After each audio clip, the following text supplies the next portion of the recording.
In 2001, as the United States was undergoing social changes and experiencing a rise in drug-related crime, a story was unfolding in the quiet state of Idaho that would astonish even the most seasoned criminologists.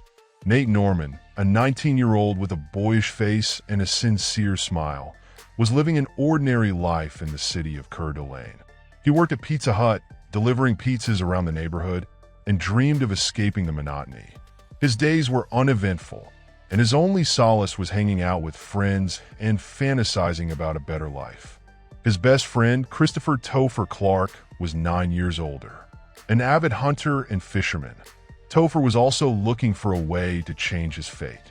One evening, sitting in Nate's small house near the cemetery and enjoying the effects of marijuana, they began discussing their dreams. The conversation turned to Canada, just an hour's drive to the north, and rumors of medical marijuana legalization there. The idea seemed crazy, but the more they discussed it, the more real it became. Nate, smiling, looked at Topher and said, "What if we bring it over from Canada ourselves and sell it here?" Topher, listening intently, felt a spark of adventure ignite within him. They knew it was risky, but the chance to make quick money and change their lives was too enticing.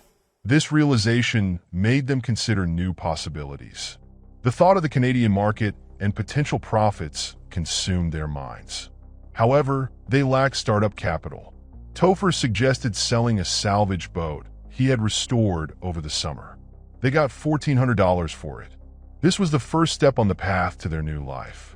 Their plans were set: reach Canada, purchase a pound of weed, and return. Every detail of their plan was discussed repeatedly: route, hiding spots, and potential risks at the border crossing. They knew any mistake could lead to dire consequences. The day of departure was filled with nervous tension. Nate and Topher, checking their supplies and documents, felt adrenaline coursing through their bodies. Their old car now seemed like a symbol of both hope and fear. The road to Canada felt endless. Each mile weighed heavily on their hearts with anticipation. When they reached the Canadian border, the world seemed to stand still. However, after passing the check, they continued on with relief. For their first trip, they chose the small Canadian town of Creston. Finding a supplier turned out to be easier than they expected. In one of the bars, they met an elderly man who, understanding their hints, offered to help. The deal was made quickly. They purchased a pound of marijuana for $1,400. Smuggling the goods across the border was the most challenging part. Topher decided to cross the border on foot through dense forest to avoid border control. He changed into camouflage gear, grabbed a backpack, and set off. 7 miles of nighttime forest seemed endless. Every rustle made him tense up, but the thought of possible success gave him strength. Nate waited for him on the American side, nervously checking his watch and listening to the sounds of the night. When they met, their hearts beat in unison from adrenaline and relief. Their mutual glances said more than words. They had done it. The first batch was quickly sold through their acquaintances. The success exhilarated them, and they decided to continue. Over time, they expanded their operation. They were joined by friends: Ben Scazzaro, a smart and enterprising guy; Tim Hunt, who despite a tough past was a reliable and loyal friend; Rhett Mayer, notable for his sharp mind; and Dustin Lauer, nicknamed The Rock, who compensated for his small stature with determination and courage. The team grew, and with it their ambitions. They began making regular trips, increasing the volume of goods.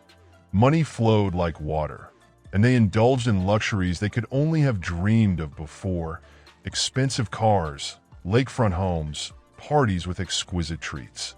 Nate bought himself a Cadillac Escalade, attracting the attention of the entire town. However, success had its downside. The guys began attracting attention not only from law enforcement, but also from local dealers who had long controlled the marijuana market in the region.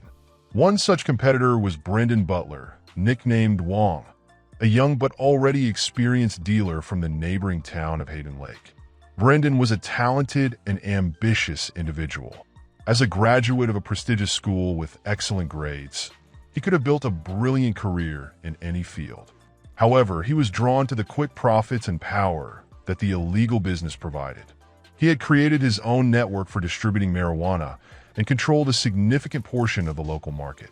When Nate and his team began actively expanding, offering high-quality goods at competitive prices, it couldn't go unnoticed. Clients were switching to them, and Butler's profits began to decline. He saw Nate not just as a competitor, but as a threat to his position and ambitions. The conflict between the groups began to escalate. Initially, it manifested in minor skirmishes between subordinates, attempts to disrupt deals, and spreading rumors undermining each other's reputations. However, the situation quickly escalated into something more serious. Butler realized that simply pushing Nate out of the market wouldn't work. He decided to act radically. Brendan turned to Giovanni Mendiola, known in criminal circles as a reliable problem solver. Mendiola had a reputation as someone capable of removing obstacles by any means necessary. Butler offered him a significant sum of money to deal with Nate and his closest associates. The plan was simple: eliminate the leaders of the rival group, sow fear among the rest, and regain control over the market. However, Butler's plans backfired on him. During a meeting in a remote forest area where they were supposed to discuss operation details, a conflict arose between Brendan and Mendiola. The reason was Butler's underestimation of the danger and his dismissive attitude toward Mendiola. Brendan, considering himself the boss, began dictating terms and showing disrespect. Mendiola didn't like this. The argument quickly escalated into an aggressive confrontation. Mendiola, being a man of principle in his circles, wouldn't tolerate such treatment. In a fit of rage, he did the unthinkable. He took Butler's life. This turn of events was unexpected for everyone.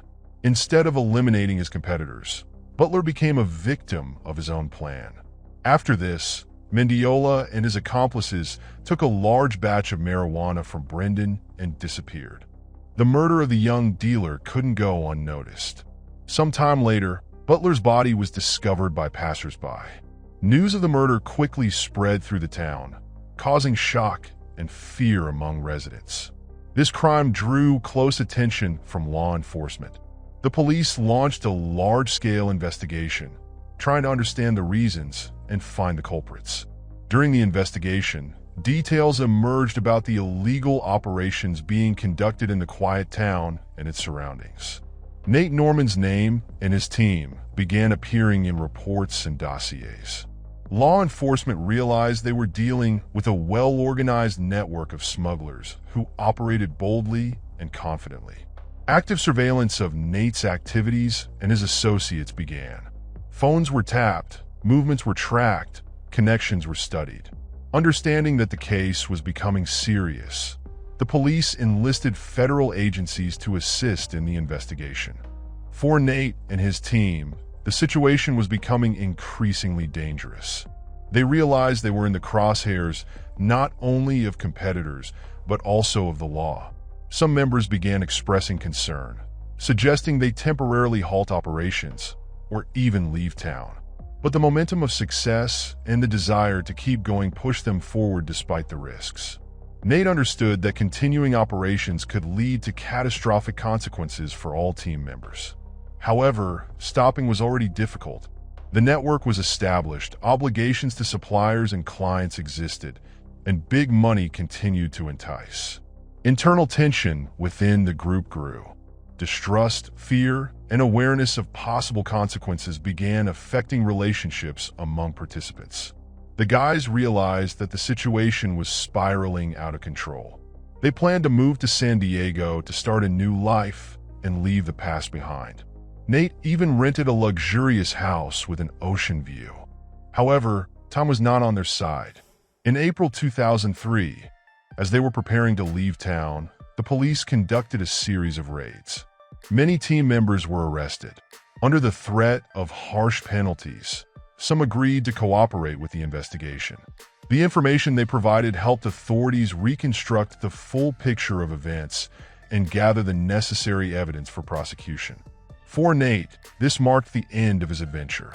Realizing that he couldn't evade responsibility and that further flight could harm his loved ones, he hired a lawyer and voluntarily turned himself into the police, hoping to mitigate the consequences.